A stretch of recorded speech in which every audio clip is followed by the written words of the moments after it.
suis dans le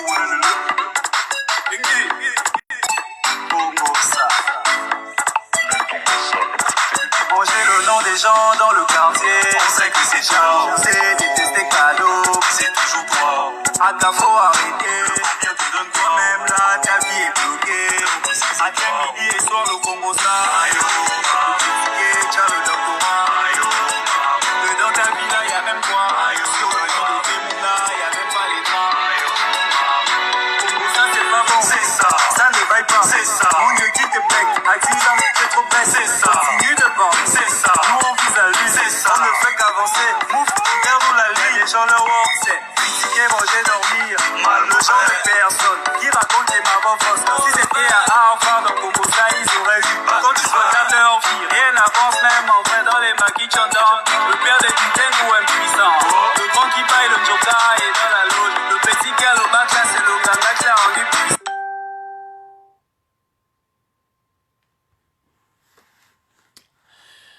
Mbolani à tous, chers compatriotes. Bon, là je vais faire mon dernier live de 2019. Hein. Nous allons dire au revoir à 2019. Nous allons faire ça bien. Okay. Vous avez remarqué que j'ai mis la tenue des militaires. Hein. Vous avez vu, non? Moi aussi, j'ai porté la tenue des militaires. Vous voyez, là, normalement, c'est ici qu'on met le nom. Moi aussi, j'ai mis la tenue des militaires. Bon, c'est pour dire quoi? Pourquoi je mets la tenue des militaires? Vous avez vu que ils ont porté aux défunts la tenue des militaires. Ce n'est pas parce qu'on est habillé en militaire qu'on est vivant. La tenue des militaires, là, il y a les magasins ici, là où on achète ça. Tu pars, tu achètes la tenue militaire, tu portes. Moi, j'ai mis pour moi. Moi aussi, j'ai mis la tenue militaire. À Kalibo, il le renard. Et tenue militaire et ton mourassa ne font rien que soum magasin. Moi, j'ai mis pour moi. J'ai mis aussi mon treillis. Ça treillis. Ça treillis. Mourassa ne bord treillis. Mon varanda me bord treillis. Donc, vous n'impressionnez personne en allant mettre le cyborg, porter au cyborg là, le treillis. Ça n'impressionne personne. Vous comprenez? Je pense que vous devriez faire mieux que ça. Nous, ce qu'on vous demande, c'est la vacance du pouvoir. Tout ce que vous pouvez faire là, ça sert à rien. Parce que le treillis, ça treillis là. Ça c'est pas le treillis. Ça c'est pas le treillis. C'est pas le treillis que je porte là. Hein? Le treillis avait beaucoup les boutons, machin, lourd, machin et tout. Non, le treillis, le gilet pare-balles, gilet pare-balles, on achète ça ici.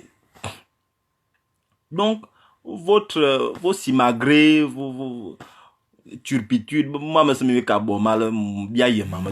c'est pas la peine de nous embrouiller. On m'a envoyé des images. On vient de m'envoyer des images qui viennent de là-bas même tout de suite. Je vais partager les images là avec vous. Vous allez... Ne criez pas fort, hein.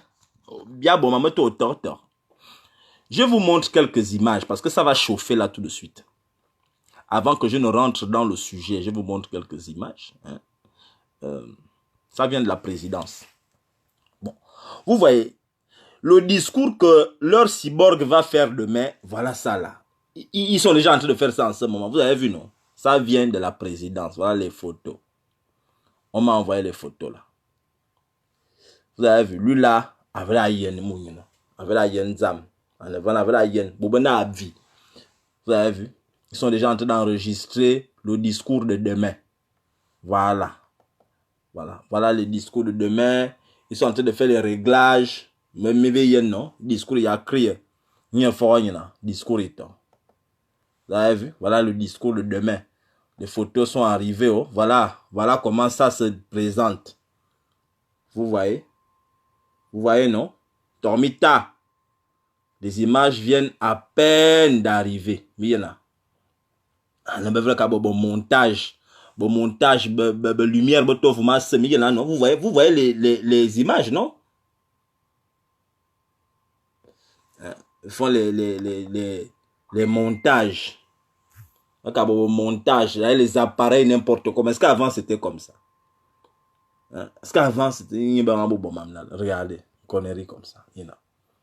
Discours. 2019, alors que 2019 s'achève et s'ouvre 2020. Je vous souhaite à tous, machin. Voilà. Vous avez vu, non? Le montage. Viens là. Bon, ça, c'est le voyou qu'on a arrêté. Bon, voilà les montages. Vous avez vu? Moi, je vous montre ça pour vous dire que il n'impressionne plus. Je vais poster les images. Là, je ne sais même pas. On m'a envoyé ça. On m'a dit, mais si on regarde, ils sont en train de faire les montages, là, leurs choses, là, machin, tout. Ok. Bon, on va faire un bon montage. On ne me veut qu'à bon. Montage. Nous savons qu'ils font les montages. Nous sommes au courant. C'est pas un problème. Bon. Aujourd'hui, nous allons faire le bilan. Nous allons faire le bilan de 2019. Et je vais en deuxième partie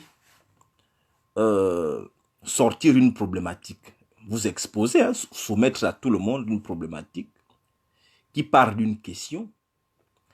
La question sera: faut-il arrêter la résistance? Je vais vous livrer mon sentiment là-dessus, en ouvrant bien sûr la parenthèse. Hein, je ne vais pas fermer cette parenthèse, je vais la laisser ouverte. Chacun chez lui pourra continuer le débat par rapport aux éléments, au bilan que je vais essayer de faire. Hein? Chacun pourra dans sa maison décider ce que j'entends par faut-il arrêter la résistance. Bon, on m'informe qu'en ce moment est en train de se tenir Corbe Kalle est en train de passer à la télévision nationale, où il fait un décryptage de son discours de politique générale qu'il a présenté aux députés il y a quelques jours. Bon, on va revenir là-dessus. Quand je vais aborder la question de Corbe Kalle. Pour l'instant, j'aimerais attirer l'attention, puisque je vais rentrer dans le vif du sujet. On va peut-être faire un long live. Je ne sais pas s'il va être long ou court. Bon, écoutez-moi bien, mes frères. J'aimerais dire quelque chose aux Gabonais. Puisqu'il s'agit de 2019, je ne vais pas me contenter de 2019 uniquement. Nous allons remonter un peu jusqu'en 2014, si vous me le permettez. Mais succinctement, je ne vais pas aller en profondeur. Bon. Je ne peux pas clôturer 2019 sans évoquer 2014. Et vous allez comprendre pourquoi j'évoque 2014. Nous venons de célébrer l'anniversaire il y a quelques jours de notre frère Bruno Mbouloubeka, qui est décédé en 2014, le 20 décembre 2014, qui a été assassiné par les sbires, par les milices de cette dictature que nous combattons, Ali Bongo. Pourquoi je ramène Bruno Mbouloubeka au tapis? C'est parce que depuis la mort de Bruno Mbouloubeka jusqu'au moment où je parle là, l'enquête est à quel niveau? Encore l'enquête de Bruno Mbouloubeka, ça se passe comment? Nous on aimerait savoir. C'est pas fini, hein? Le 20 décembre 2014, qui avait tiré sur Mbouloubeka? On aimerait savoir. Vous ne pouvez pas créer des choses, tuer les gens, et puis on dame dessus, c'est devenu de l'histoire ancienne. Non, nous on veut savoir qui avait tiré sur l'enfant là. Tabia Koumayem. Mouranga Yumbulbeka. 2014, je retiens cette date-là. Il y a eu plusieurs événements tout aussi importants, mais pour les autres événements que je ne cite pas, veuillez m'en excuser. Moi, je retiens la date 20 décembre parce que j'étais à Rio. J'étais dans la zone de Rio quand ça là s'est arrivé. J'étais à Libreville. C'est pourquoi je ne peux pas clôturer 2019 sans invoquer Bruno Mboulbeka. On n'oublie pas. On n'oublie pas. Je quitte 2014, je monte à 2015. On est en 2015 là maintenant. Le 6 novembre, 5-6 novembre 2015, Béranger Obam-Toutoum. Parce que, non, je ne vais pas parler, non, je ne peux pas, non, on va revenir. Parce que, il y a peut-être des gens qui viennent d'arriver dans la résistance. Hein. Je vais tourner la caméra. Voilà Mboulbeka. Voilà Mboulbeka qui est là. Voilà Mboulbeka. Pour ceux qui n'ont pas connu, Mboulbeka, 2 ans déjà, bon, ça c'était, là c'était en 2016, parce qu'il a été mort, il a été tué en 2014. Voilà, Mboulbeka, voilà Mboulbeka. On ne sait toujours pas qui a tué Mboulbeka. Bon, maintenant, je suis parti en 2015. Hein? Nous sommes allés en 2015. Donc, nous sommes en novembre 2015. Voilà novembre 2015. Décès de Béranger Obam-Toutoum. Vous comprenez? Béranger Obam-Toutoum. Béranger, 28 ans. Il était en 3e année de sociologie à l'UOB. C'était un jeune commerçant. Un Gabonais, un étudiant gabonais qui, pour payer ses études, avait décidé de lancer une activité commerciale, lucrative. Donc, il allait acheter les affaires au mondial. Il venait vendre à la gare routière. On a tué Béranger Obam-Toutoum. Je vais vous montrer une photo de Béranger Obam-Toutoum pour ceux qui ne connaissent pas. Voilà Béranger Obam-Toutoum qui est mort. Voilà Béranger Obam-Toutoum, peu de temps avant sa mort. Je pense 1 jour avant sa mort, ou 2 jours avant sa mort, puisqu'il est mort des brûlures. Jusqu'aujourd'hui où je parle, là je vous dis, Béranger Obam-Toutoum est mort, je pense le 7 novembre. Non, c'est le 7 novembre, hein? Ouais. 72 heures après qu'il soit, voilà, 7 novembre par là, 2015. Jusqu'aujourd'hui où je parle là, je ne sais pas si l'enfant là est enterré. Il est toujours là-bas à l'hôpital militaire. Son corps est toujours là-bas au froid. Je ne pense pas. Donc, ce sont des choses importantes. On ne peut pas damer sur les compatriotes qui meurent dans des circonstances assez floues, bizarres, et puis on oublie comme ça. Ça aurait pu être toi qui me regardes là, qu'on aurait tué comme ça. Et puis on t'oublie parce que tu es mort. Bon,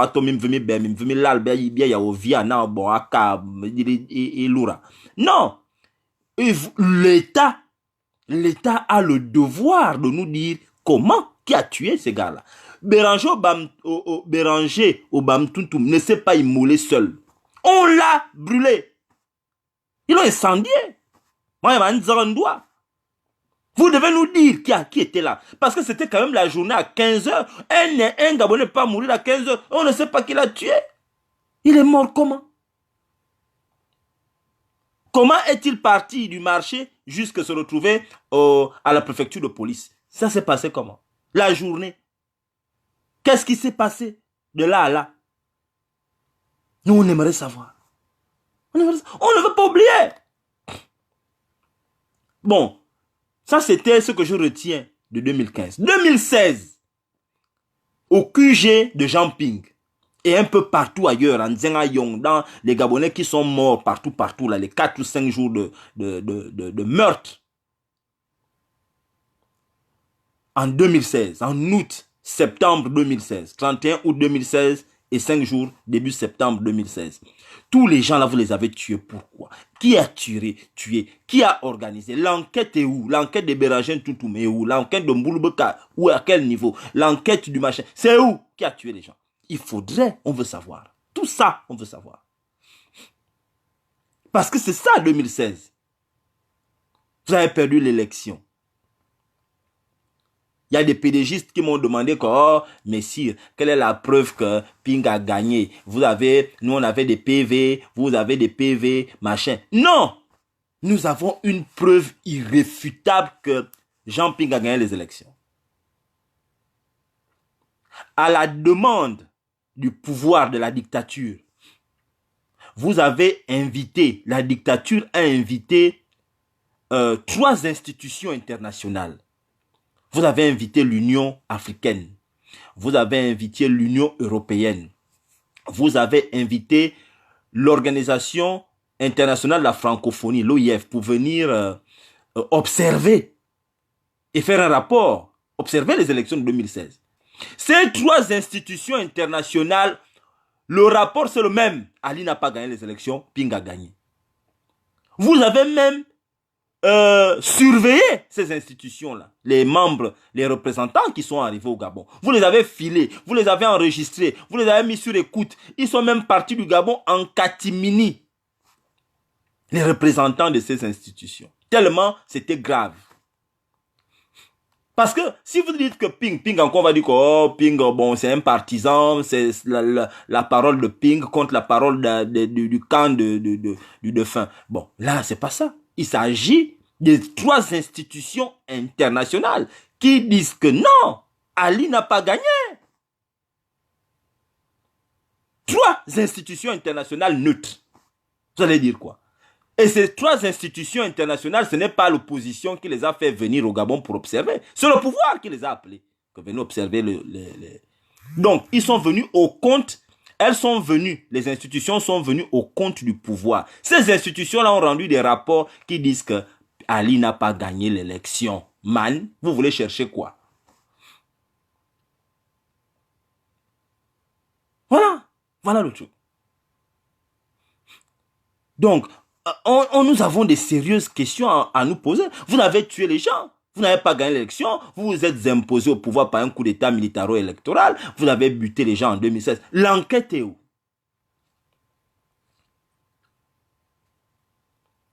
Bon.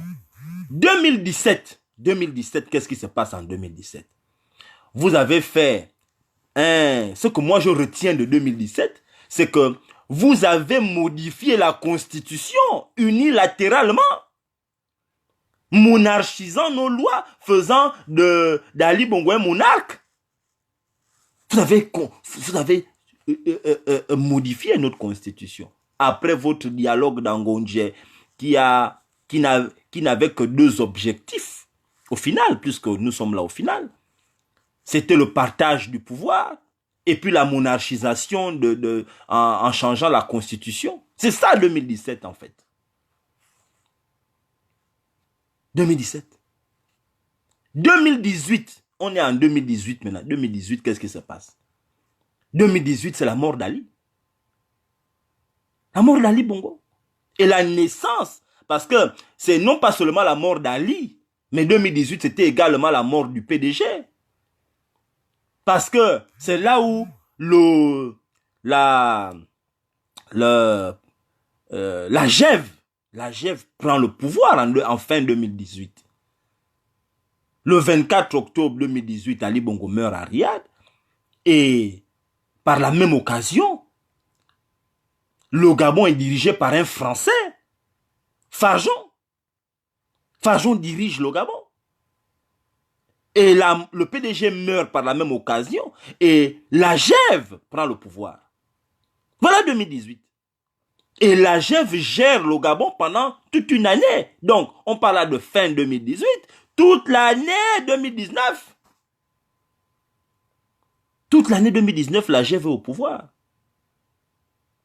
Je vous ai entendu dire que ce sont des enfants qui ont vous avez mis l'argent entre les mains. C'est faux. Ils ont pris le pouvoir, ce n'est pas des enfants.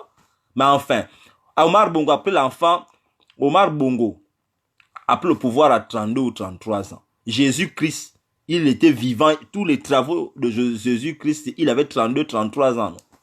Mais enfin, vous voulez dire que qui était jeune là? Ce n'est pas des jeunes, c'est des hommes. Arrêtez de dire les enfants, c'est des adultes.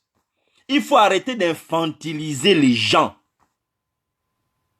Les gens qui ont pris le pouvoir, ce pas des enfants. Voilà pourquoi vous, au Gabon, vous pensez que quelqu'un qui a 40 ans est un enfant. Quelqu'un qui a 45 ans, c'est un enfant. C'est faux. C'est faux. Les gens qui ont pris le pouvoir, ce pas des enfants. Arrêtez d'infantiliser les gens. C'est les adultes. C'est les adultes qui ont pris le pouvoir. Vous pensez qu'on est adulte quand on a quoi, 60 ans? C'est pourquoi vous ne prenez jamais les retraites politiques au Gabon? Parce que vous pensez qu'à 60 ans, 70 ans, vous devez gérer le Gabon? Non. À 70 ans, on est vieillard. On est vieux. On est au 3e âge. Je ne suis pas en train de dire que comme on est vieillard, on ne doit pas prendre le pouvoir ou bien on ne doit pas être président. Non, je suis en train de dire qu'on appartient à cette tranche d'âge-là, puisqu'on est retraité normalement. La majorité des êtres humains qui ont travaillé à 65 ans sont retraités. Je ne dis pas qu'ils ils ne fonctionnent plus ou quoi que ce soit. Non. Mais ils appartiennent à cette tranche d'âge-là, c'est ça. On est adulte. On est adulte à partir de 18 ans. Les gens qui ont pris le pouvoir, là, il n'y avait aucun qui avait moins de 18 ans. Les gars qui vous ont géré pendant 1 an. Là. Le groupe de la GEV. Ils ont été des garçons. Arrêtons, j'ai entendu le Nyamuro Davian coureur en Razuna, oh bon, non, machin, minal. Nyamuro, avec tout le respect que j'ai pour toi, c'est pas vrai. Et femme, c'est pas des enfants. La couche a les cheveux blancs. Donc ça veut dire que vous, tout ça, vous êtes mis derrière des enfants. C'est faux, c'est des adultes. Ils sont tous papas, ils sont mariés, ils ont des enfants, machin et tout. Ce pas des enfants. Arrêtez d'infantiliser les gens. Moi, je suis contre ça. Si ce sont des enfants, vous nommez Noureddine, pourquoi? Ce n'est pas un autre enfant que vous êtes en train de nommer là. Lui là, c'est un enfant. Tous ceux qui ont volé l'argent là, qui sont en prison, que vous avez envoyé en prison là, qui a l'âge de Noureddine? C'est qui a l'âge de Noureddine dedans? Nzaba Noureddine Benozung, qui a le même âge que Noureddine dedans? Personne. Quand on a 40 ans, on n'est plus un enfant. Quand on a 30 ans, on n'est plus un enfant. 25 ans, on n'est plus un enfant. On est adulte. On est un papa. Donc, il faut arrêter ce que vous êtes en train de dire, vous infantilisez les gens bio. Il faut que ça cesse. Ça doit cesser. C'est des adultes qui sont responsables. Vous les avez envoyés en prison. Parce qu'ils étaient des enfants, vous ne les auriez jamais envoyés en prison. On n'envoie pas des enfants en prison. Les enfants, ils ont dans les trucs de centres de machin, de mineurs, machin et tout. Donc, ce ne sont pas des enfants. Donc, je disais dans mon propos que en 2018, Ali Bongo est mort. Et le PDG est mort. C'est la GEV qui a pris le pouvoir. La preuve, c'est qu'aujourd'hui, là, vous voyez encore, on parle encore du PDG. Tout le monde, la GEV. C'est la GEV. La GEV est tellement rentrée dans les crânes des gens qu'on n'a même oublié à quoi ressemble le PDG. Quand tu apprends, oh la GEV. La GEV a pris le pouvoir au Gabon. C'est pourquoi je disais à quelqu'un que, et là je suis déjà dans le vif de mon sujet, il y a l'alternance dans la dictature. Il y a une alternance de pouvoir à l'intérieur de la dictature.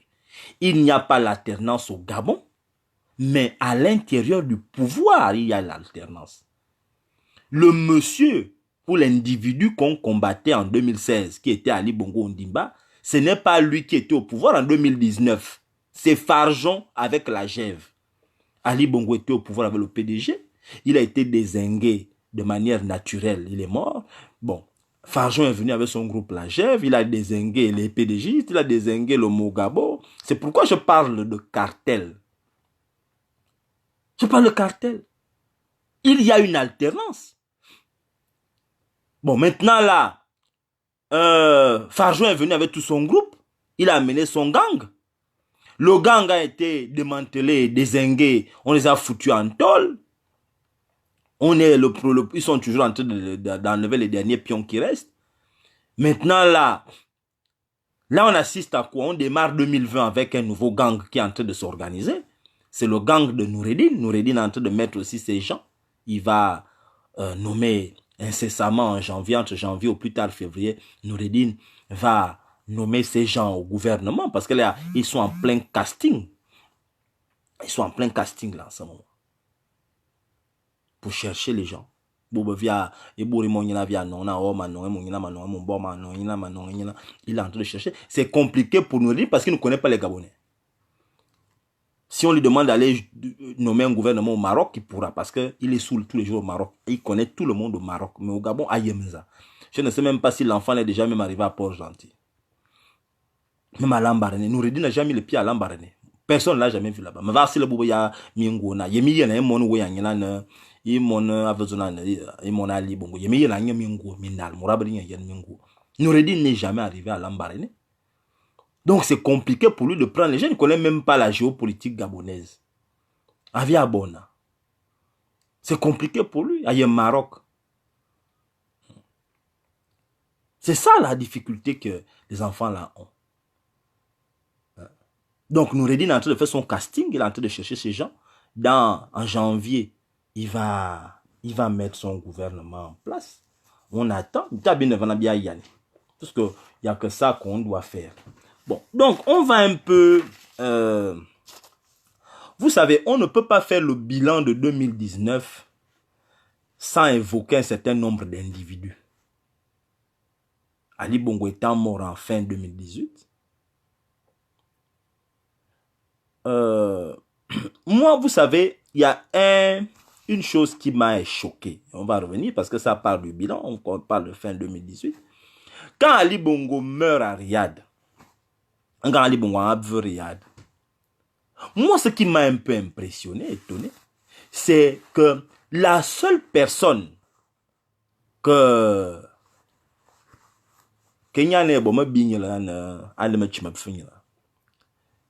la seule personne que Sylvia a appelée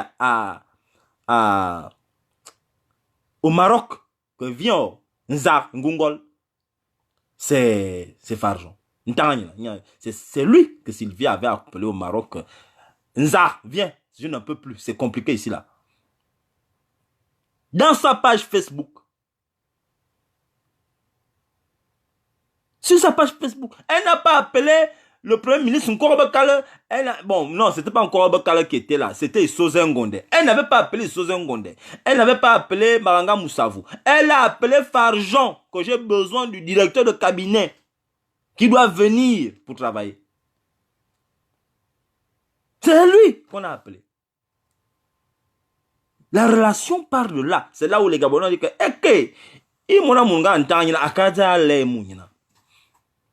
c'est lui qu'on a appelé.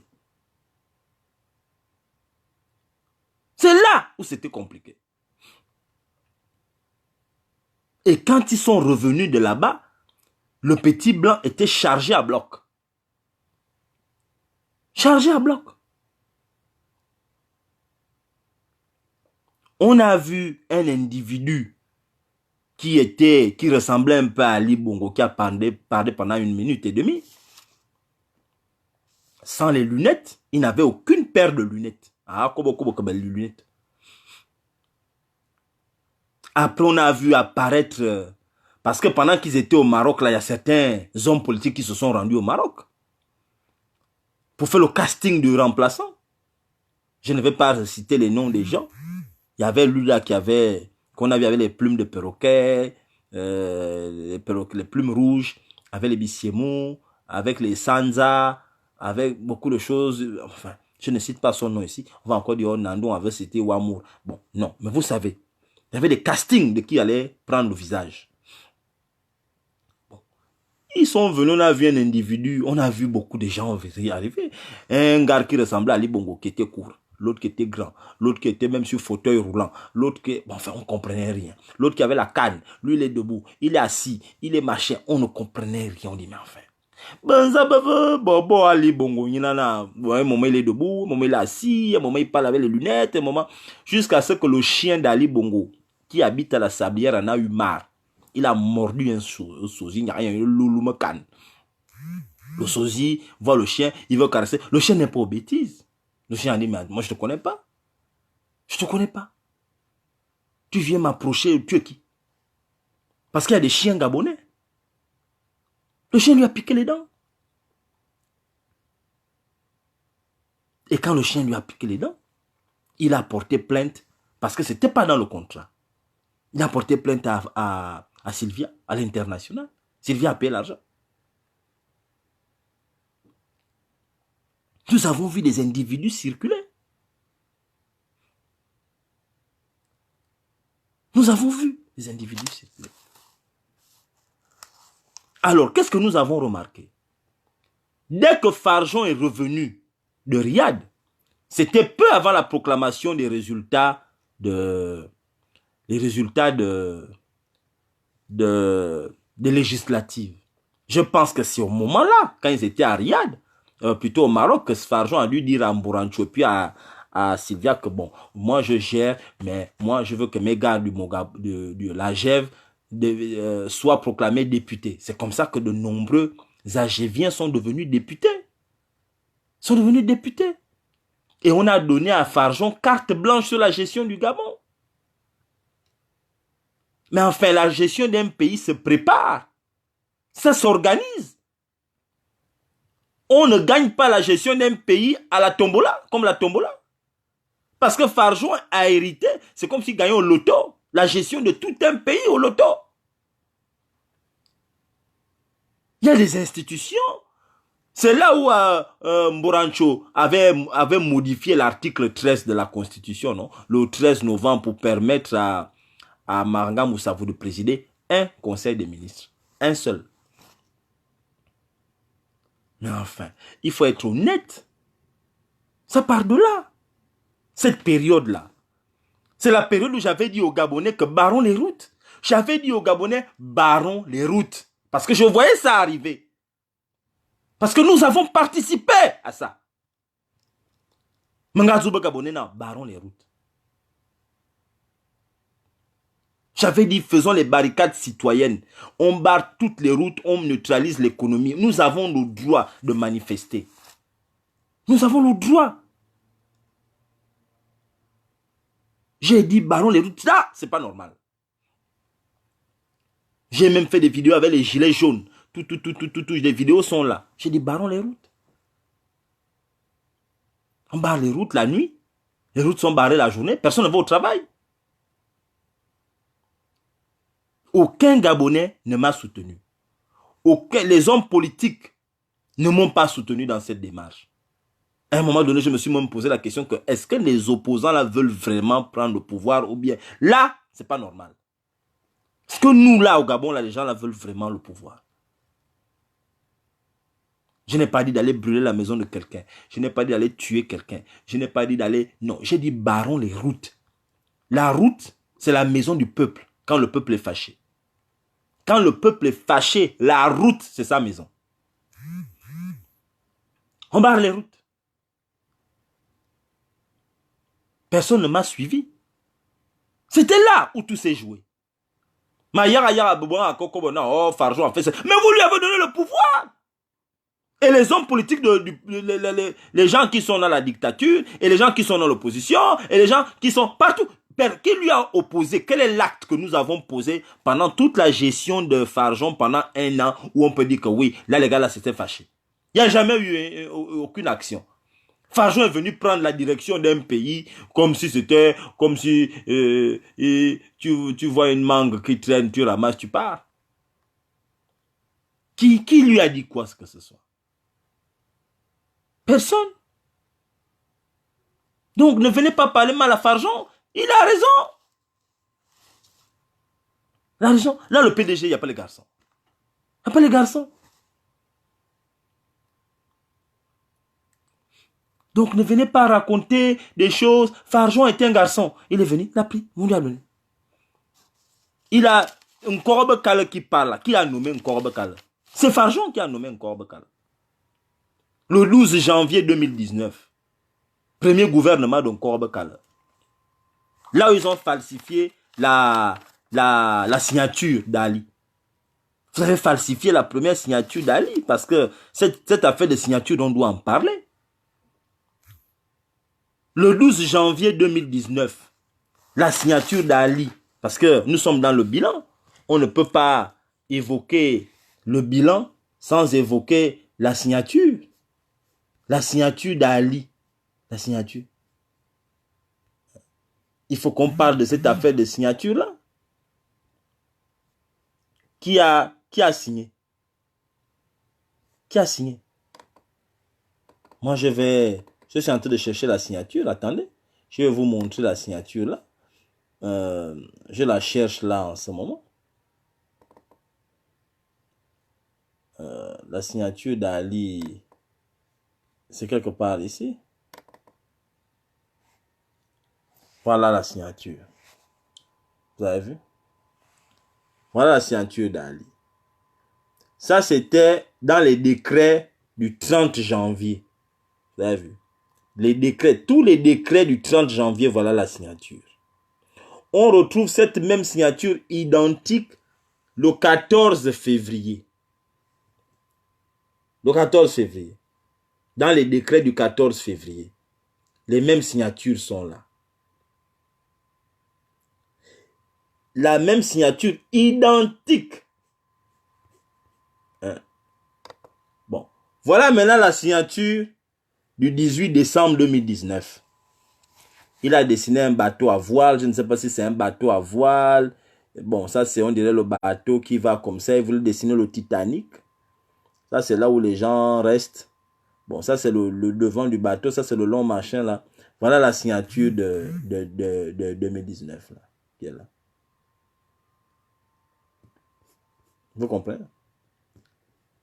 Bon. Voilà la signature que... Là, vous voyez, ça c'est un individu qui a signé. Vous voyez que là, il a signé. Là, ici, c'est les photocopies. Vous avez vu les photocopies? Vous avez vu les copies? Ça, c'est la première copie. Comme Ali Bongo est mort. C'est pourquoi je vous dis qu'Ali Bongo en va. C'est pourquoi je vous dis qu'Ali Bongo est mort. Parce qu'ils ont photocopié. Un homme, quand il meurt, tu ne peux plus signer. Donc, les gens prennent ta signature d'avant. Ils ont le cachet.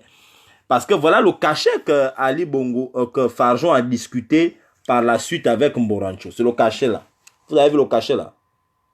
Président de la République, le cachet là. C'est le cachet là. Si vous, Farjon en prison, et Mborancho se sont discutés ce cachet là. Le cachet là avec la signature de la photocopie. C'est ça que Mborancho a discuté avec Farjon. Parce que moi, je vous montre les preuves. Hein. Moi, tous les éléments sont envoyés ici. On nous envoie ça. Vous savez qu'aujourd'hui, il y a la technologie. Donc, on archive tout. Vous l'avez vu quand Bilibi Bon a voulu embêter les gens avec l'affaire de Farjon. On a sorti les archives. Hein? On a sorti les archives, on a tout sorti. On a dit que bon, Bilibi Bon, viens voir. Voilà des choses là. Donc, moi, je pose la question que qui a signé? Parce que en janvier, quand on nomme le gouvernement, le gouvernement de janvier 2000, je vous montre, on va aller. Le gouvernement de janvier 2000, du 12 janvier 2019, voilà la signature, comment c'était. Le gouvernement, le réaménagement du 30 janvier 2019, voilà la signature qui était là. Le 10 juin 2019, le gouvernement réaménagement encore qui a été réduit à 28 ministres. On a réduit le gouvernement le 10 juin 2019 à 28 membres. Voilà la signature qui a été utilisée. On dit que c'est Ali qui a signé. Voilà, la signature était comme ça. Ali Bongo est au fort de sa maladie. Hein. Il est au fort de sa maladie. Voilà la signature. Alors, Mborancho refait son mandat toute seule. Et là, c'est un problème important que je vais évoquer. Mborancho, parce que je vais m'arrêter sur Mborancho un instant. On fait le bilan, hein, on est dans le bilan de 2019. Le 7 août 2019, décret numéro 00143/PR, Mborancho décide toute seule, elle réussit à arracher parce que comme Farjon était dans sa villégiature, au fin fond du Gabon, Mborancho a volé le cachet avec la signature. avec la photocopie de la signature, elle décide toute seule dans sa chambre qu'elle doit repasser. Elle organise tout. Elle fait venir aussi son sosie. Parce que, je vais vous dire, mes frères, comment on nomme les 9 juges de la Cour constitutionnelle? Le président de la République, s'il était vivant, normalement choisit 3 juges. Le président de la République, il choisit 3 juges. Le président de l'Assemblée nationale, il choisit 3 juges. Le président du Sénat choisit aussi 3 juges. Ça fait 9 juges. Bon, ce n'est pas quelque chose qu'il faut en cachette. On doit voir. On doit voir. Ils ont été choisis quand? Quand on doit présenter les juges au peuple, avec leur profil, leur portrait, tout, pourquoi on les choisit? On n'a jamais vu ça. Burancho elle-même a décidé que je prends tel, j'enlève lui là, je prends lui là, je garde lui là, j'enlève l'autre là. Elle aussi, elle a fait comme elle veut parce que le Gabon est devenu une poubelle. Elle a choisi ses juges seule dans sa chambre. Elle a appelé son mari, le Togolais ou Béninois là, que, oh, l'un, tu vois comment, lui là, je peux mettre, lui, ah non, lui m'énerve, il m'énerve, je ne veux pas prendre, bon, prends l'autre là, bon, lui là, on prend, oui, ok. L'autre là, oh, bon, lui là, oh, bon, oui, on va dire que, voilà, c'est comme ça que ça s'est passé. Moi, je ne me souviens pas d'un jour là où ils sont allés appeler telle la personne qui était d'abord à l'Assemblée nationale que vient, machin, ou bien l'autre. Je ne me rappelle pas d'un seul jour. Donc, Mburancho, le 7 août 2019, décide elle-même, décret numéro 00143/PR. Elle décide, portant nomination des membres de la Cour constitutionnelle. Elle-même, elle a mis des gens. C'est elle-même qui a mis.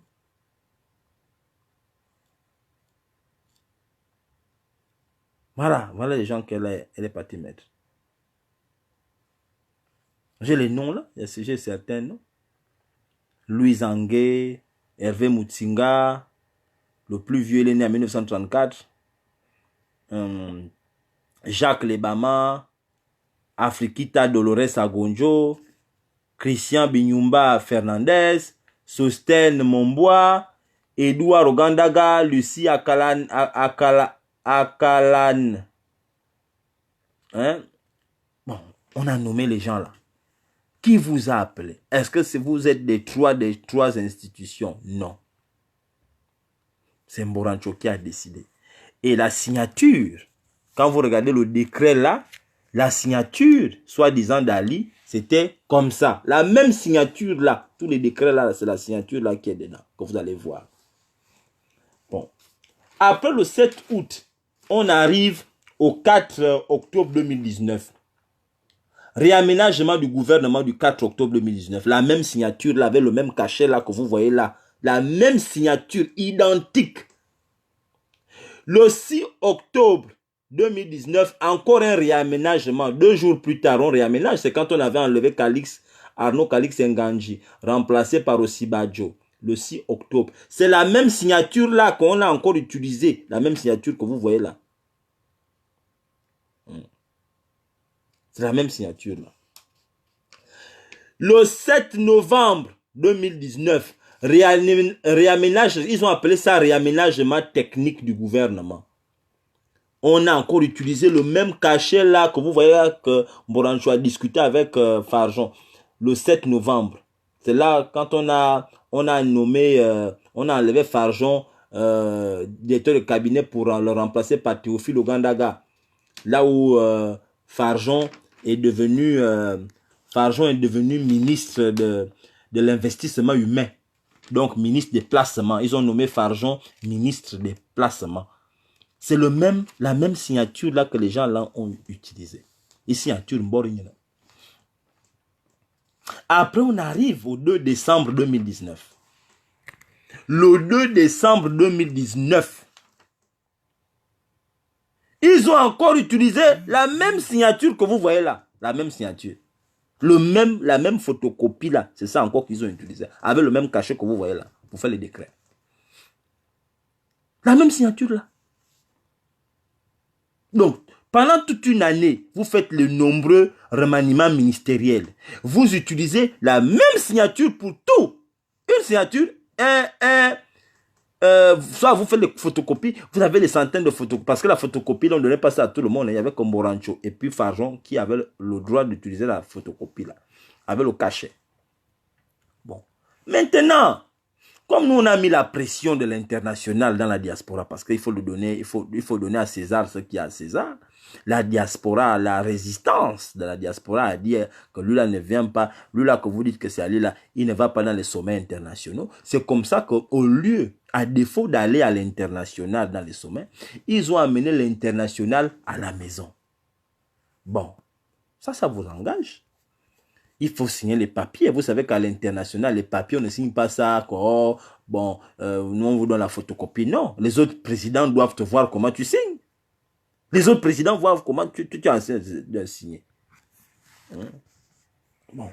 Maintenant, c'était le 18 décembre. Sommet de la CEAC. Voilà la signature d'Ali. Lui, là, qu'on dit que c'est Ali, voilà sa signature. Bon. Voilà la signature. Hein. On est là au bilan. Hein. Voilà la signature. Là, ce n'est pas une photocopie. Ça, c'est lui-même qui signe comme ça. Voilà la signature de l'être humain. Bon, vous-même, est-ce que comme ça, là, c'est bien? Que le 2 décembre, il signe. Le 2 décembre, voilà comment, lui là que vous dites que Ali avait signé. Le 2 décembre, il signe comme ça. Le 2 décembre, il signe comme ça. Et le 7 décembre, il signe comme ça. Comme ça, c'est bien, comme ça. Il allait dessiner si c'est un bateau, si c'est le Titanic, si c'est les... il a voulu mettre un W ici, c'est Wilfried. Hein? C'est pas ce qu'il voulait créer ici. Ici, il a voulu mettre un D. Ici, il a voulu mettre un P. Bon. Ici, je ne sais pas ce qu'il a voulu faire ici, là. Je sais pas. On dirait un bateau, un paquebot. Ou bien peut-être qu'il a dessiné le bateau que les pirates ont attaqué, là. Mais je ne sais pas. Je ne sais pas ce qu'il avait dans la tête quand il était en train d'écrire ce machin-là. Je ne sais pas. À quoi il pensait. Il n'y a que Dieu qui sait. Je ne sais pas. Peut-être qu'ici, c'est la coque là où le capitaine se trouve. Le capitaine du bateau est... Là, les matelots sont... Peut-être le bateau, le moteur du bateau, c'est ça là. Je ne sais pas. Peut-être qu'il était dans ses pensées. Enfin, bref. Bon, ça ne me regarde pas. Bon, maintenant, est-ce que comme ça, c'est bien? Moi, je pose la question. Est-ce que là, c'est bien comme ça? Là, c'est pas bien. Moi, ça me fait mal au cœur. Nous avons quand même le droit de nous poser un certain nombre de questions. Tout ça fait partie du bilan. Bilan de l'année. Le bilan de l'année.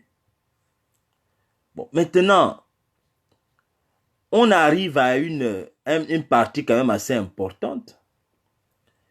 On va un peu parler d'un corbe-cale. On va parler d'un corbe-cale. On ne peut pas ne pas parler d'un corbe-cale. Un corbe-cale, parce que, c'est ce qui me concerne. Hein. Un corbe-cale, tu es le ministre le plus nul de l'histoire du Gabon, de l'humanité même. Je viens de regarder une petite partie de ton décryptage, du décryptage de ton discours de politique générale, où tu es soumis à une interview, à une séance de questions-réponses avec 3 jolies Gabonaises, que je salue au passage, qui ont posé de brillantes questions, mais que toi, tu n'as pas été capable de répondre. J'ai regardé une petite partie et j'ai dit, hey, mon Yanabva,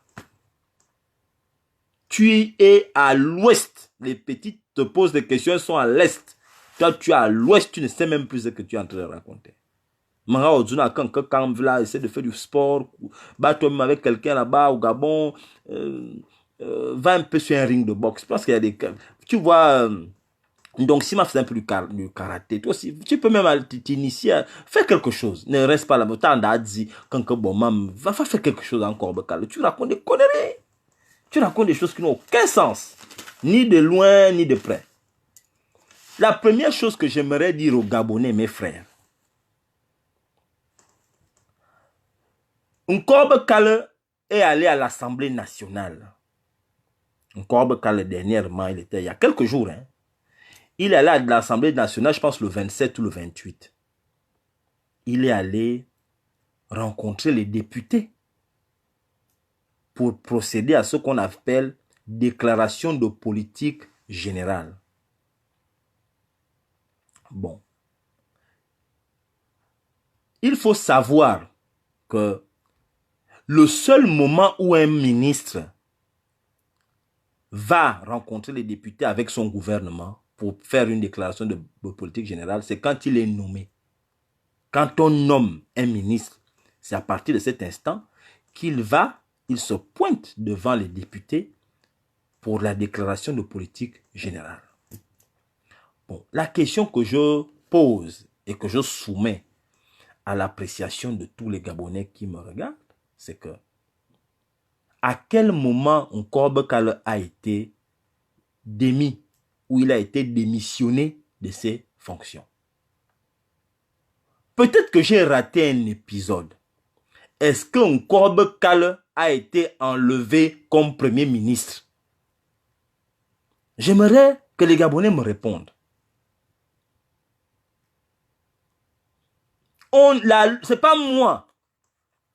Nkorbe Kale ne peut pas venir procéder à une déclaration de politique générale. La seule raison, la raison que j'ai, ou la réponse que j'ai, c'est que le nouveau sosie ne le reconnaissait pas. Il lui a dit, je viens de te nommer, va faire la déclaration de politique générale. Parce que toi, je ne te connais pas. Le sosie qui a signé là, lui-là qui a signé, a dit que quand moi je veux que tu ailles à l'Assemblée, parce que tu es qui? Le nouveau sosie ne connaît pas Nkorbe Kale. Nkorbe Kale ne peut pas se présenter devant les députés pour une déclaration de politique générale alors qu'il n'a jamais démissionné. On ne l'a jamais enlevé. Il y a eu le 2 décembre ce que l'on appelle remaniement ministériel. C'était un remaniement. Premièrement, je ne sais même pas, on me dit qu'il a prêté serment. Je ne sais pas pourquoi il a prêté serment. Il a démissionné. Quand un premier ministre démissionne, quand on l'enlève, quand on le démet, mais c'est public. C'est pas en cachette. Mes frères gabonais, est-ce que vous vous souvenez d'un jour où on a enlevé Nkorbe Kale comme premier ministre? On ne l'a jamais enlevé. Pourquoi va-t-il devant les députés? Ça, c'est la première question que je pose même aux députés. Les députés, vous êtes des hommes dangereux, vous les députés là. Vous n'êtes vraiment pas sérieux, vous n'aimez pas le Gabon. Pourquoi acceptez-vous de recevoir Nkorbe Kale quand vous savez qu'Nkorbe Kale n'a pas à se présenter devant vous avec son gouvernement? Vous avez accepté de le recevoir, pourquoi? Vous dites que va d'abord démissionner. Votre rôle aussi, c'est vous êtes un contre-pouvoir. Vous observez ce qui se passe là-bas. Il a démissionné quand? Pour venir avec et tu dis, oh, moi, je viens. Hein? Un ministre, quand il est nommé, parce que la première déclaration de politique générale de Nkorbe Kale, c'était le 26 février 2019. Soit un mois après, à peu près un mois et demi, parce qu'il est nommé le 12 janvier. Le 12 janvier 2019. Donc, après avoir constitué son gouvernement, et après avoir déjà, il n'avait même pas encore, Nkorbe Kale ne s'était même pas encore présenté pour la déclaration de politique générale devant l'Assemblée, qu'il avait déjà remanié son gouvernement. Parce que le premier remaniement de Nkorbe Kale, c'est le 30 janvier 2019. Quand il enlève Etienne Massar, il enlève Ali Wakbar Onanga, il enlève Christian Magnagna, c'était le 30 janvier 2019. Il n'est pas encore passé devant les députés pour la déclaration de politique générale. Puisque la déclaration de politique générale, il l'a fait le 26 février 2019. Voilà déjà un premier désordre. Et normalement, peut-être pour ceux qui me regardent là, qui ne savent pas, quand tu vas devant les députés et que tu présentes tu fais ta déclaration de politique générale où tu dis comment tu vas gérer le pays, quelles sont les réformes que tu vas apporter, comment tu comptes les apporter, comment tu vas t'y prendre. Dès que tu as fait cette déclaration-là, les députés doivent voter. Ils vont voter, ils t'écoutent, ils vont te poser, il y a une petite séance de questions-réponses. Après, ils vont procéder à un vote. Et tu as besoin de ce vote-là. Si tu n'as pas ce vote, tu dois démissionner. Le Premier ministre. On appelle ça le vote de confiance. On t'accorde un vote de confiance. Normalement, c'est comme ça. Et la partie que je vous explique là est une partie extrêmement importante. On t'accorde un vote de confiance. Et quand tu prends ce vote de confiance, tu repars et tu exerces. Si les députés refusent et ne t'accordent pas le vote de confiance, le Premier ministre est obligé de démissionner avec son gouvernement. Ceci dit, quand le Premier ministre démissionne, le président de la République peut, s'il le souhaite, renommer le Premier ministre, refaire un gouvernement et aller encore faire la déclaration de politique générale devant les parlementaires. Mais le problème qu'il y a dans ce cas de figure avec les parlementaires, c'est que les parlementaires souvent sont obligés d'accorder le vote de confiance. Pourquoi? Parce que le président, quand vous faites ça au président, politiquement parlant, le président peut dissoudre l'Assemblée nationale. Il peut dissoudre l'Assemblée. Parce que il a le droit, hein, le président a le droit de dissoudre l'Assemblée. Dire que bon, comme vous voulez m'emmerder, moi je vous dissous vous tous. Allez, on dissout l'Assemblée. Ça s'est déjà passé. Dans les années 60, Georges Pompidou, en France, Georges Pompidou dans les années fin 60, 67, 68 par là, s'était présenté devant l'Assemblée française, envoyé par le général de Gaulle. Et le général de Gaulle, devant l'Assemblée française, l'Assemblée française ne lui avait pas accordé ce qu'on appelle le vote de confiance. Et Georges Pompidou avait dû démissionner. Bien entendu, il a été reconduit. Je pense qu'il a même battu de Gaulle après, aux élections présidentielles qui ont suivi. Il est devenu président de la France. Bref, ça ne nous regarde pas. C'est Mamine Taram mal. Bon, moi, je veux parler de ce qui se passe chez nous. Donc, les députés ne pouvaient pas chasser Nkorbe Kalobi, ne pouvaient pas ne pas lui accorder le vote de confiance. Et pourtant, sa présence est cette déclaration de politique générale, en ce qui me concerne, est anticonstitutionnelle. Cette déclaration de politique-là, elle est anticonstitutionnelle. Moi, je me dis, Zam, Nkorbe Kalabaka, oui. Parce que vous ne pouvez pas dire qu'Nkorbe Kale est nul. Ce qui est vrai, Nkorbe Kale est nul. Il est nul. Nkorbe Kale est nul. Je ne sais pas ce que vous êtes en train de faire. Nous avons, à côté de Nkorbe Kale, mes frères, moi je vous pose la question, mes frères gabonais. Vous avez vu, j'ai mis le treillis, non? Vous avez vu, je suis en treillis, non? C'est des habits des militaires, là, que j'ai portés. Vous avez vu? J'ai porté des habits des militaires. Militaire. Bon. Lui, là, quand on dit que c'est Ali, il est parti là-bas, chez les militaires. Il était chez les militaires, là, il y a quelques jours, en Goya-Ozan. Mais mes frères, vous aussi. Le corps social, tout le corps social gabonais est défaillant. Il y a des problèmes partout, il y a des problèmes. Il y a des problèmes. Secteur éducatif, il y a des problèmes. Ali Bongo n'a jamais parlé de la tentative du coup d'État du 7 janvier 2019. Que s'est-il passé ce jour-là? Qui était derrière? Qui a marché? Quelle est l'enquête? L'enquête est où? Donc, enfin. Bon, vous dites que c'est lui là, c'est Ali. Moi, je dis c'est pas Ali. Bon, il est parti voir les militaires. Bon, c'est pas parce qu'on a les habits des militaires qu'on est militaire. C'est pas parce qu'on a les habits des militaires qu'on est vivant. Un mort peut avoir les habits des militaires. C'est pas ça n'impressionne personne. Bon, moi je comprends pas. Mais pourquoi les gens là vont soudoyer les militaires? Il n'y a pas que les militaires qui ont les problèmes. Ils font ça. La présence de leur cyborg devant les militaires, c'est parce que l'individu sait que les militaires peuvent se fâcher à tout moment.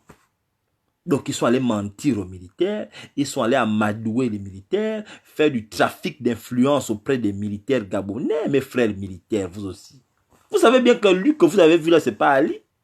C'est un militaire miaïem. Vous êtes des Gabonais.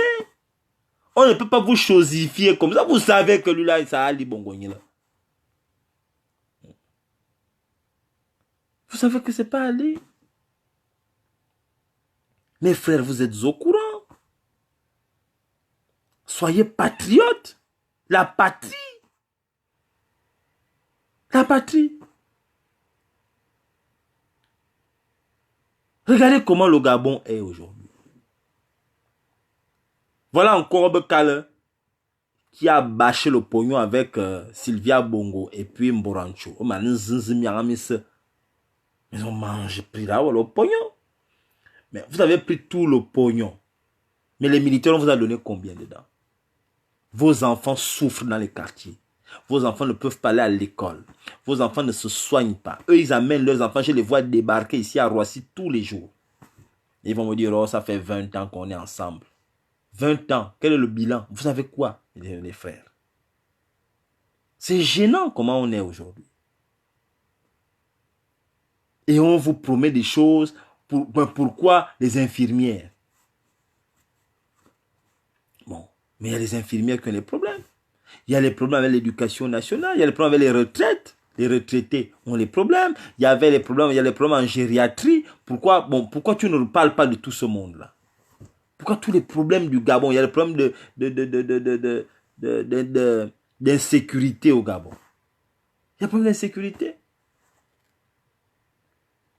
Les gens sont violés, il y a les pédophiles. Mais le président ne parle jamais de tous ces problèmes-là.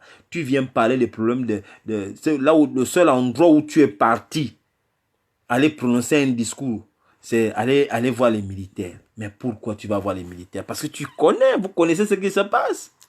Vous savez que là-bas, c'est pas bon. Mes frères militaires, moi je suis un civil. J'ai beaucoup de respect pour eux. Mais jouez le rôle qui est le vôtre. N'acceptez pas qu'on nous fasse du mal comme ça. C'est notre pays. Mes frères, vous aussi. Attendez, n'acceptez pas ça.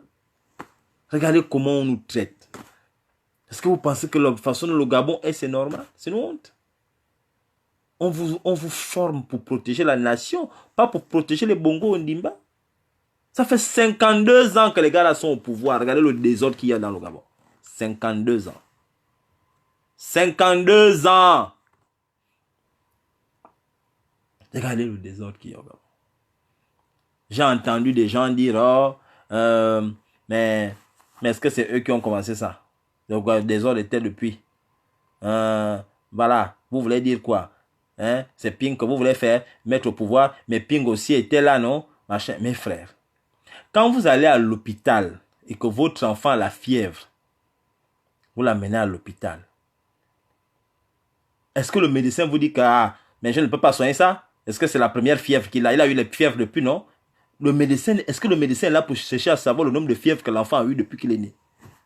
Est-ce que le médecin est là quand vous dites que non, c'est pas l'objectif de savoir combien de fièvres qu'il a eu depuis la naissance, ou bien les fièvres ont commencé à combien d'années, ou bien quand votre enfant, votre femme est en grossesse, vous allez à la PMI ou bien voir l'infirmière. Est-ce que le médecin vous demande que la grossesse est rentrée quel jour? Est-ce qu'il vous demande exactement le jour où la grossesse est rentrée? C'est pas important. La personne est enceinte, il faut faire en sorte que l'enfant naisse bien. C'est tout. Le reste n'est pas important. Pourquoi quand on vous dit que le Gabon est dans un problème, il faut l'arranger, vous cherchez d'abord à savoir que oh, Ping aussi était là, oh, Maranga Moussavou était là, oh, Yerondon était là, il n'avait rien fait. Est-ce que ça c'est important, ce que Yerondon avait fait ou n'avait pas fait, ou bien ce que Ping avait fait ou n'avait pas fait? Ce qui est important, c'est où en sommes-nous? Est-ce que c'est bien comme ça aujourd'hui? Comment on arrange? C'est ça qui est important. Est-ce que c'est bien comme c'est comme ça? C'est ça qu'il faut arranger. Ce n'est pas chercher à savoir, il y a 10 ans, est-ce que c'était comme ça, s'ils étaient au pouvoir. Non, ne faites pas, nous, on ne fait pas les guerres de personne. Non, non, non. La question que tous les Gabonais doivent se poser, c'est est-ce que c'est bien ce qui se passe au Gabon? Si ce n'est pas bien, on rectifie le tir. Est-ce qu'un Korbe Kale, c'est un individu qui est sérieux? Non, ce n'est pas un individu sérieux. Allez, on le dégage. Korbe Kale, tu n'as plus à être là. On n'a pas dit. Quand on aime une nation, c'est comme ça. Quand on aime une nation. C'est comme quand tes draps sont sales dans la chambre. Tu ne cherches pas à savoir si la partie là c'est propre, l'autre partie est sale. Bon, non, tu enlèves seulement le drap. Allez, tu mets au linge sale, tu prends un nouveau drap, tu mets. C'est comme ça, non? Pourquoi quand vos chaussures sont sales, vous ne cherchez pas à savoir que bon, la partie là est un peu propre, encore je peux encore porter. Non, quand c'est sale, tu changes. Tu ne cherches pas à savoir, bien quand ta maison est sale et que tu dis, bon, je vais faire le ménage. Est-ce que tu dis, bon, la partie là est un peu propre, je ne vais pas nettoyer. Non, tu nettoies partout. Tu passes l'aspirateur ou bien, je ne sais pas, le balai partout. Encore que les Gabonaises qui arrivent ici en France n'aiment pas trop l'aspirateur. Ils disent que ça fait le bruit, c'est comme le moteur. Elles balaient les maisons avec les balais ici. J'ai déjà dit aux Gabonaises qui viennent ici que arrêtez de balayer les maisons avec les balais, achetez les aspirateurs. Ici, c'est l'aspirateur qu'on utilise. L'aspirateur, parce que quand vous balayez, la poussière monte et puis ça redescend après votre passage. Elles ne comprennent pas. Je ne sais pas pourquoi elles ont peur de l'aspirateur. Mais ça tremble, le truc là tremble. Je ne suis pas habitué avec ça au Gabon. Au Gabon, nous on balaye avec le balai. Je dis bon, balaye avec le balai. Balaye avec le balai, il n'y a pas de problème. On va t'acheter le balai, tu vas balayer la maison avec le balai. Elles ne veulent pas comprendre. Bref. Donc, j'étais en train de dire que, vous voyez mes frères, quand quelqu'un est nul, il faut l'enlever. Apprenez à enlever les gens. Je ne sais pas pourquoi on insiste. On insiste pourquoi. Et là, je viens à la deuxième partie parce que, après avoir dit tout ce que je viens de vous dire là, mes frères, quand je viens de vous dire tout ça, la question que je pose, on passe à la deuxième partie où je dis, faut-il arrêter la résistance? Parce que c'est une partie importante. Vous savez, il y a deux types de résistance. Avant de développer, c'est quoi résister? Et on résiste à quoi? Il y a deux types de résistance. Il y a la résistance passive, ce que j'appelle la résistance dans la tête. Et il y a la résistance active, ce que j'appelle la résistance dans les gestes. Les résistants actifs, c'est nous autres là, qui nous montrons, les gens nous connaissent avec d'autres personnes, bien entendu, qui sont là et que je salue au passage, en vous souhaitant bonne année. Tous les résistants qui sont actifs, ceux-là qui sont connus, c'est ce qu'on appelle les résistants actifs. Maintenant, les résistants passifs, c'est ceux qu'on ne connaît pas. Les gens qui, derrière, nous envoient un petit message, prennent un courrier, nous envoient, dire que les courriers là, exploitez-le. Les gens qui nous appellent pour nous encourager, qu'on ne connaît pas en fait. Ce sont les résistants passifs, les gens qui ne parlent pas. Il y a aussi des Gabonais qui ne parlent pas. Hein. Mais dans leur tête là, c'est des résistants. Ils sont peut-être même plus en colère que nous. Ils sont nombreux. Il y a des Gabonais qui ne parlent pas. Que vous ne voyez pas parler, ils sont là, ils ne discutent pas avec quelqu'un. Vous pensez que ce sont des pédégistes? Il y a de nombreux pédégistes qui sont des résistants. Ils sont nombreux. Moi, je vous le dis. Hein. Je rencontre des pédégistes. Il y a des pédégistes que vous voyez là, ils sont là-bas au pouvoir, mais c'est des résistants. Moi, je vous le dis. Il y a de hauts fonctionnaires qui sont des résistants. C'est eux que j'appelle les résistants passifs. Bon, nous qui sommes des résistants actifs, nous avons posé des actions. Nous sommes fatigués. Nous sommes fatigués. Il y en a qui pensent que le combat n'avance pas. Ça dépend de l'angle sous lequel on est et vers lequel on regarde. Bon. Il y en a qui pensent que le combat avance. Moi, je pense que ça avance. Ça avance énormément. Très, très vite même. Parce que j'ai accès à un certain nombre d'informations.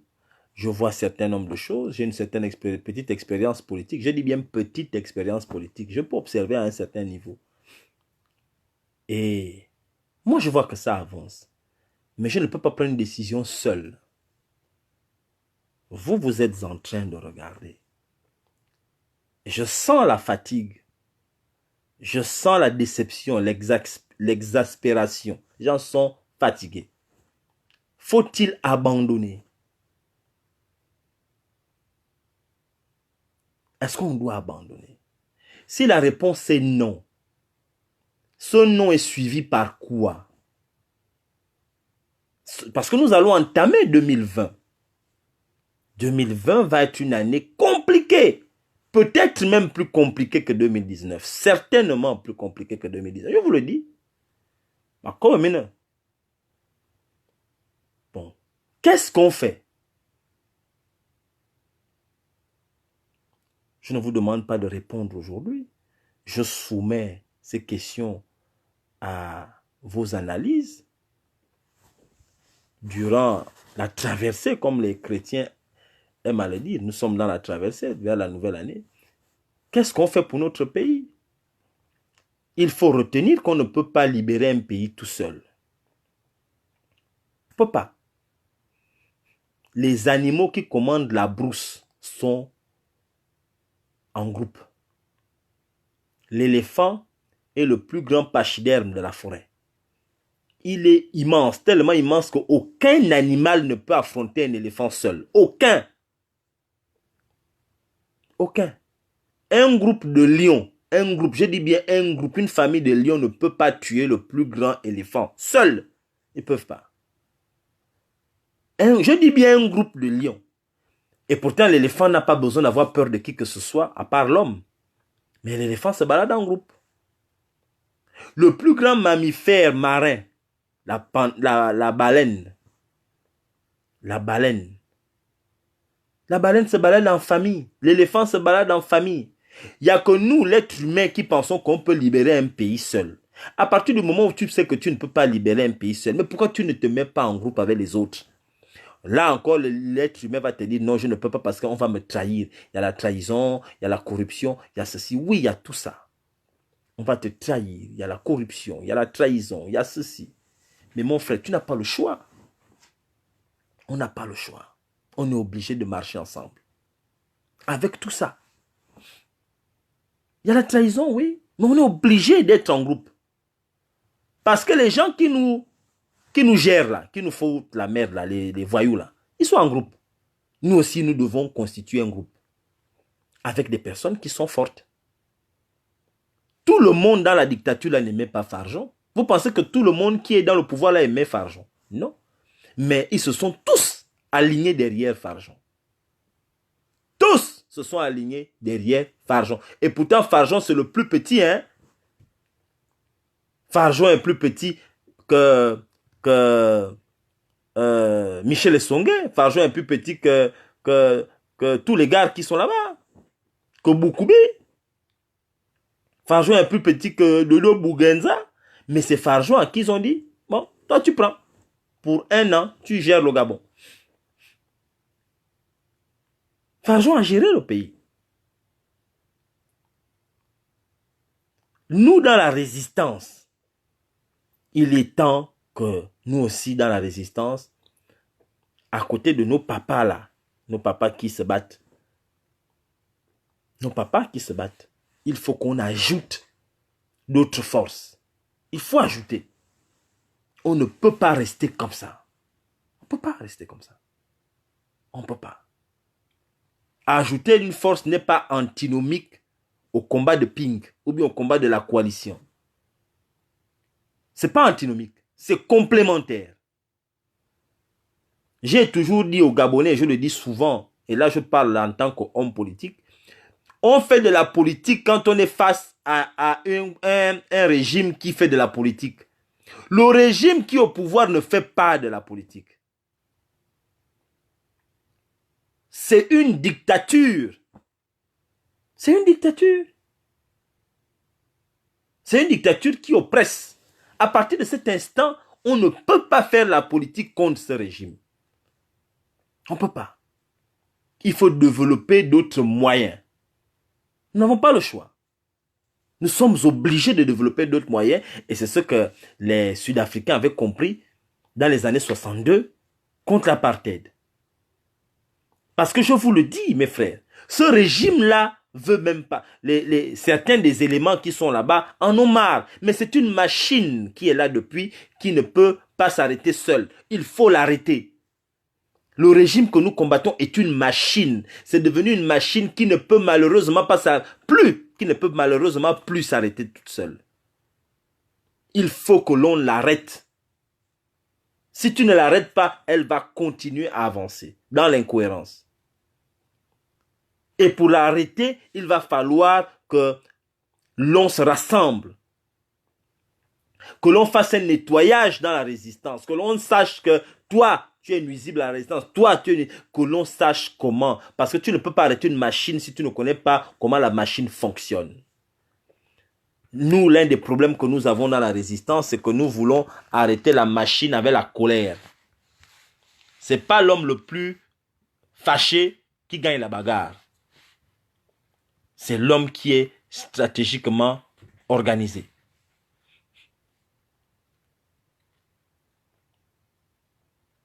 Parce que moi, je vous le dis, mes frères, si nous jouons, parce qu'on a joué longtemps, vous avez vu Farjon arriver, il a fait sa part, il a volé l'argent. Farjon a été mis en prison, il est en tôle. Mais Farjon a mis l'argent dans les trous au Gabon, partout. Il s'en fout. Il va rester là-bas peut-être 10 ans, peut-être 15 ans. Il va sortir là l'argent caché dans les trous dans Libreville. Tous les jeunes que vous voyez là qui sont allés là, ils ont l'argent caché partout. Les jeunes là. Ils ont l'argent qu'ils ont envoyé dans les pays limitrophes là, à côté du Gabon, partout. Ils ont le pognon. Moi, je vous le dis.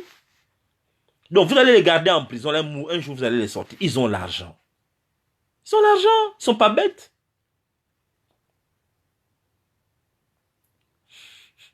Il y a quelqu'un qui me dit que pour combattre le système, il faut être dedans et non dehors. C'est un mensonge. C'est pas vrai ça. Elle s'appelle Katine, donc c'est faux. Mbobam a voulu combattre le système en étant à l'intérieur. Il n'a jamais pu. Il est devenu le système. Toutes les personnes qui étaient dans la résistance dans les années 80 ont pensé qu'en faisant de l'entrisme, c'est-à-dire rentrer dans le système, on pouvait le combattre. On ne peut pas combattre un animal comme ce système-là qui est là depuis très très longtemps en rentrant forcément à l'intérieur. On a besoin d'éléments à l'intérieur. Il faut le combattre de tous les côtés, aussi bien à l'intérieur qu'à l'extérieur. On ne peut pas uniquement le combattre de l'intérieur. Parce que les gens qui combattent le système aujourd'hui, qui sont dans l'opposition, étaient tous à l'intérieur. Tous étaient à l'intérieur. Depuis qu'ils sont sortis de là, c'est compliqué. Bon, on peut en débattre. Je ne vais pas en débattre ici parce que ce n'est pas nécessaire. Là, ce sont des conversations qu'on peut avoir dans le cadre privé. Tout ce que j'aimerais dire aux Gabonais, c'est qu'il faut se mobiliser pour combattre ce régime. Ce régime est à bout de souffle et lui-même est dépassé par ses propres événements. La preuve, c'est que regardez ce qui a été dit à l'Assemblée nationale. Regardez ce qui a été dit. Ali Bongo lui-même, à l'époque où il était vivant, où il parlait, regardez ce qu'il disait lui-même de son bilan. Il disait que c'est nul. Il disait que nous sommes nuls. Ali Bongo lui-même, je peux vous trouver les vidéos si vous voulez, je les poste demain, où Ali Bongo lui-même dit que nous sommes nuls, c'est-à-dire en parlant de ses collaborateurs et de son bilan. Ali Bongo l'a dit en 2017, il a dit même en 2018, en août 2018, avant sa mort. Quand il avait parlé le 17 août ou 16 août ou 15 août 2018. Mais il a dit que c'était nul. Il a dit, nous sommes nuls. Il l'a dit, il a parlé de gabegie financière.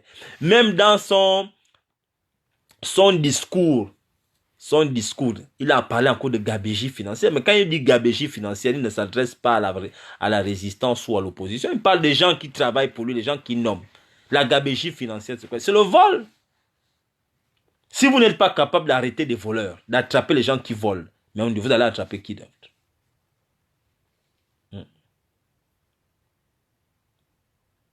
Donc, c'est pour une façon de dire aux Gabonais que le régime là ne s'arrêtera pas seul. Ce n'est pas uniquement, je dis bien uniquement, dans les salons feutrés que nous allons faire tomber ce régime. Ce qui se passe dans les salons feutrés est important. D'accord?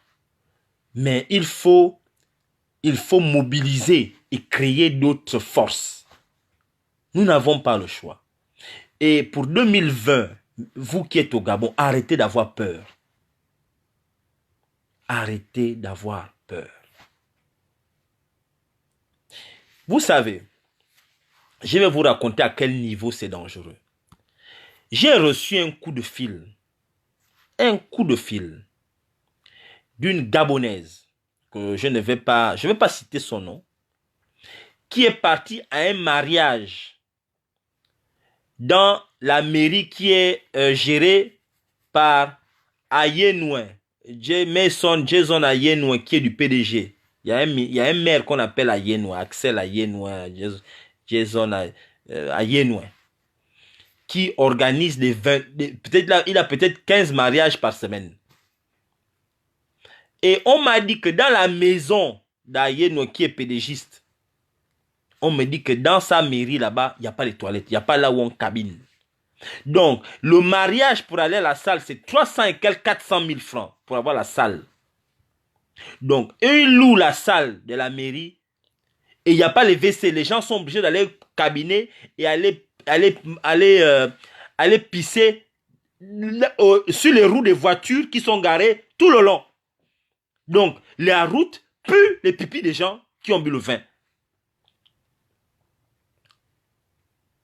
La route pue, la mairie là. Et lui, il est là. Il fait le mariage, il gagne son argent.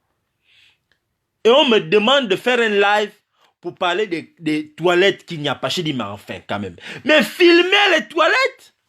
Vous ne pouvez pas aller filmer, dire que vous faites une vidéo, vous dites quand même, mais tu ne peux pas me faire dépenser 400 000 francs pour une salle.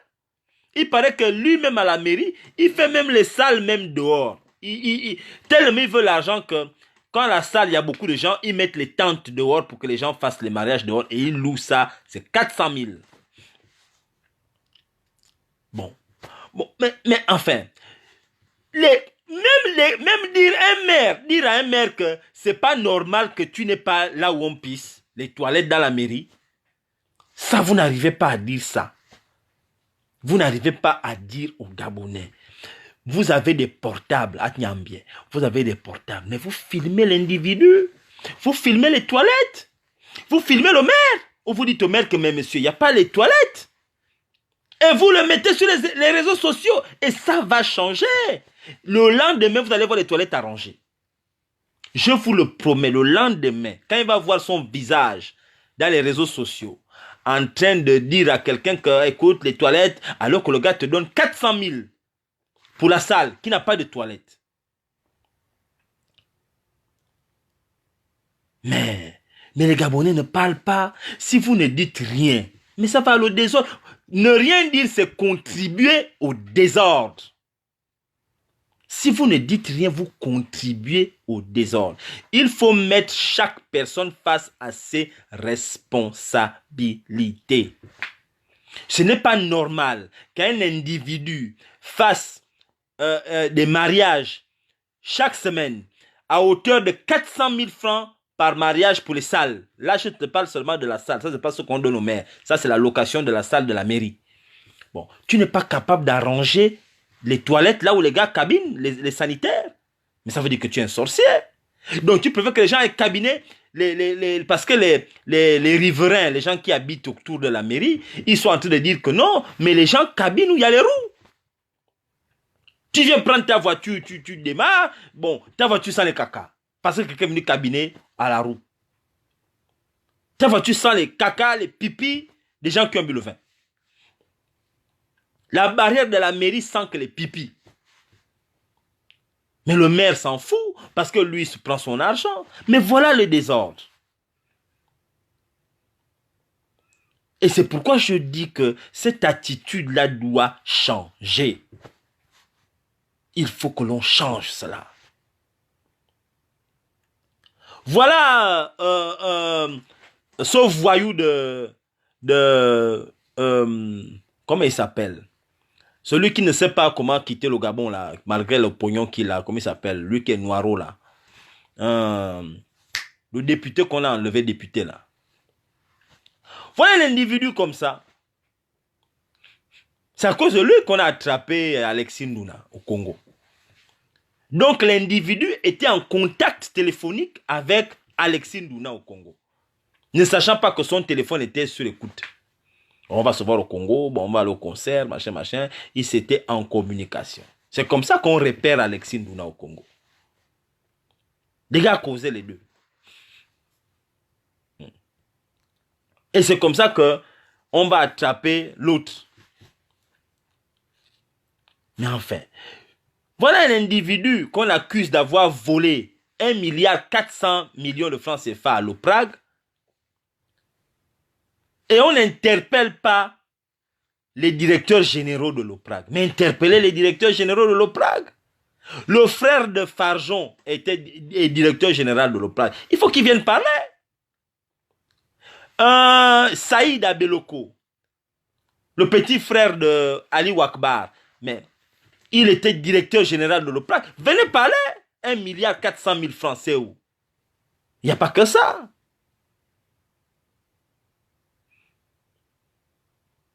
« 1,4 milliard francs, c'est où? Il faut nous expliquer. Où est l'argent? Pourquoi vous volez autant d'argent? Ces personnes-là, malgré la présomption d'innocence, doivent s'expliquer. Vous avez géré ce qui appartient aux Gabonais. Vous devez expliquer votre patrimoine. Vous devez expliquer comment l'argent a disparu. Où est l'argent? Vous ne pouvez pas mettre le noiro en tôle et on ne demande pas aux autres de venir s'expliquer. Non. Ils doivent venir expliquer aux Gabonais ce qu'ils ont fait avec l'argent. Cet homme-là, comme a dit le noiro, l'argent ne peut pas être sorti de l'OPRAG. Il ne travaillait pas à l'OPRAG. Il était ministre du Transport. Bon, enfin, ministre du Transport, s'il demande au directeur général de l'OPRAG ou bien je ne sais pas qui de faire sortir l'argent, mais il y a des signatures, on peut retracer ça, c'est facile. Sortez le pognon, dites-nous où est l'argent, arrêtez les directeurs généraux, celui qui est là, celui d'avant, vous les amenez au B2, vous les questionnez tous ensemble. Vous ne pouvez pas faire le désordre à ce degré-là. Il faut que les gens apprennent à gérer le Gabon en toute responsabilité. Ce n'est pas normal ce qui se passe. Et nous, les Gabonais, nous ne devrions pas accepter ça. C'est pourquoi j'ai posé la question aux Gabonais que qu'est-ce qu'on fait? Est-ce qu'on arrête la résistance ou on continue la résistance? Si on continue la résistance, est-ce que vous êtes d'accord, vous êtes prêts, vous êtes organisés? Est-ce que nous allons nous organiser, nous respecter?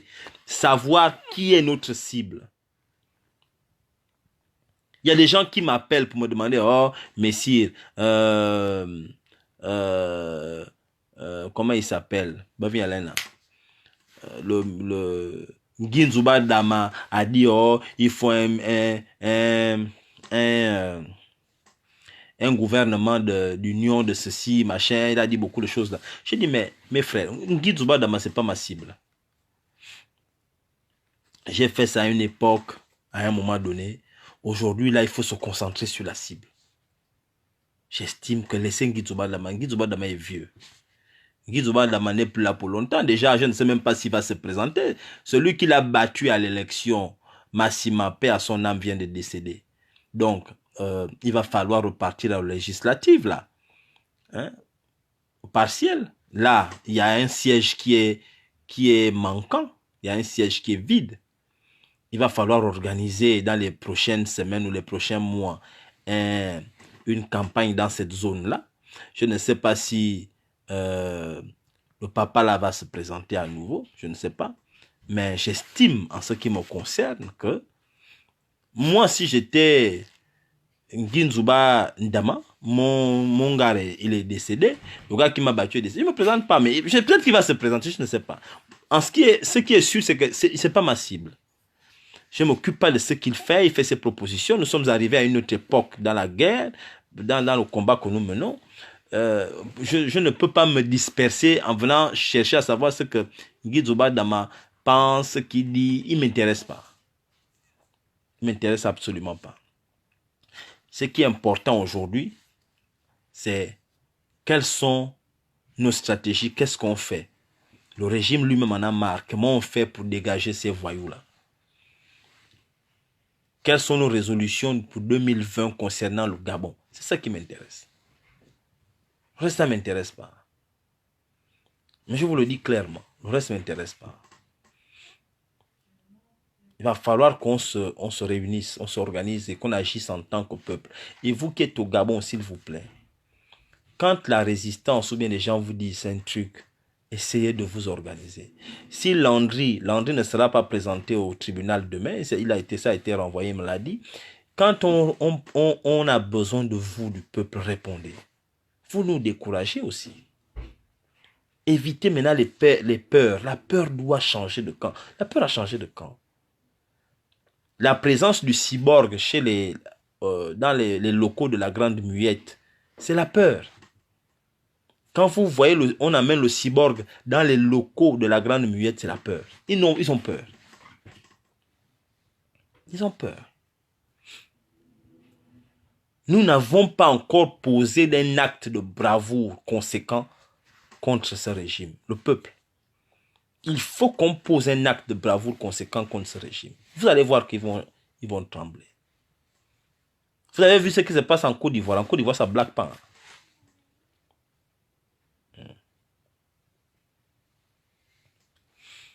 Donc, moi, je vous le dis, mes frères, nous n'avons pas deux pays. Moi, je vous le dis, je suis Gabonais. J'ai le droit de m'exprimer. Je ne prône pas la violence ou la haine. Je ne suis pas là pour prôner la haine. Ce n'est pas mon objectif. Je suis pour dire que le groupe qui est là est incapable de gérer le Gabon. Il faut qu'il dégage. Il laisse d'autres personnes. Quand il y a un match de football, on te met sur le terrain, tu es en train de jouer le tocard, on a le droit de te changer, on met les remplaçants. Il y a les remplaçants. Mettez d'autres personnes, d'autres Gabonais viennent. C'est ça l'objectif. On n'a pas dit qu'on vous chasse du Gabon. Noureddine, s'il veut gérer sa pizzeria et continue de produire ses artistes, il produit. S'il veut faire la politique, il fait la politique. Mais là, c'est pas bon. Je pense qu'il va falloir qu'on s'organise. Il va falloir que les Gabonais s'organisent. Donc, c'est ce que j'avais à vous dire, chers frères. Je vous souhaite une bonne année. Pensez aux plus faibles. Pensez aux personnes vulnérables. Aidons-nous les uns les autres. Parce que c'est important, on ne cède plus. Parlons nos langues. Faisons la promotion de nos langues. N'ayons pas peur de parler les langues. Moi, quand je parle le fang, ce n'est pas pour embêter quelqu'un, mais mon fang. Je peux parler pour nous, vos pour nous. On peut parler d'autres langues. Mais quand je peux parler plusieurs langues gabonaises. Ce sont nos langues, c'est notre identité. Noureddine ne peut pas faire ça. Ali ne peut pas parler la langue. Il ne connaît pas sa langue. Moi, je parle ma langue avec fierté. Ils n'ont pas de langue, ils n'ont pas de village. Le village de Noureddine, c'est où? Shadi Moukarim, là, qui est maire, là, son village, c'est où, Gabon? Il n'y a pas de village. Moi, j'ai un village. Moi, j'ai le village. J'ai les forêts. Je n'ai pas de terrain. Je vois les gens, oh, j'ai envie d'aller acheter. Moi, j'ai des forêts. Je vous amène au Gum. Au Gum. Au Dimba. J'ai des forêts, des terres et des terres. Je vous amène en Tam. J'ai des forêts à Sayou, Fernavaz. J'ai des forêts Anjolé, là, j'ai des endroits. Les gens n'ont pas les endroits, ils viennent d'où? Moi, quand je parle Fang, mon Fang, c'est l'identité. C'est ma carte d'identité. Je ne parle pas ça pour embêter quelqu'un. C'est ma carte d'identité. C'est pour dire aux gens que moi, j'ai le village. J'ai l'endroit où je viens. Je ne suis pas venu au Gabon par hasard. Mon enfant. Il faut parler la langue. Je peux aussi parler anglais. Je parle très très bien anglais. Je parle le français. C'est pas le français que je parle là. Mais le français, quand un français me regarde, il regarde ma vidéo, il doit savoir que lui là, il a sa langue. Lui là, il n'a pas que le français. Il parle aussi sa langue. Oui. Il parle sa langue. Moi, je vous le dis, hein, mes frères, si on ne se lève pas, si nous ne nous levons pas, quelque chose de grave va se passer au Gabon. Ce n'est pas les petits tremblements de terre ou bien les poissons qui meurent. Ça, c'est rien. Nous avons vraiment intérêt à nous lever. Je vous le dis. Si nous ne le faisons pas, si les Gabonais ne libèrent pas le Gabon, un étranger viendra libérer le Gabon et prendra le Gabon.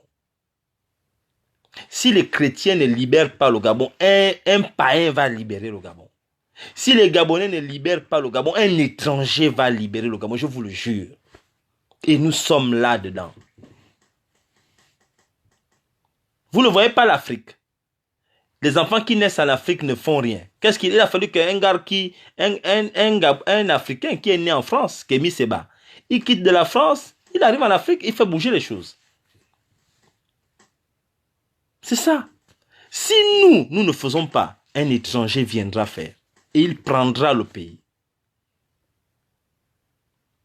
Vous pouvez bouder là. Ça vous regarde, hein. Moi, je vous le dis la vérité.